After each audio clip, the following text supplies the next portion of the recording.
राष्ट्रमाता गुरुकुल माध्यमिक विद्यालय येथे परसबागेमध्ये तिळाची रोपं या ठिकाणी लावण्यात आली होती, तर त्याला आता फुलं आलेली आहे. काही तिळाला फळं सुद्धा आलेली आहे, पहा आपण पाहू शकतो.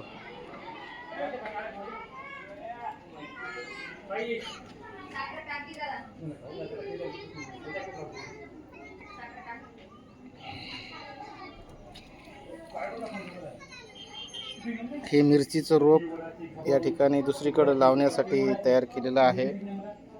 पुढच्या आठवड्यामध्ये लावण्यात येईल.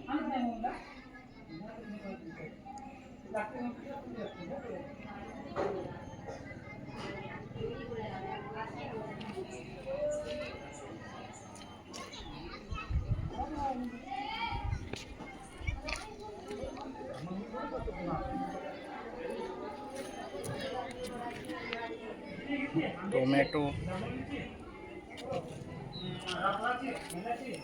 शेंगा, मुगाला शेंगा लागलेल्या आहेत.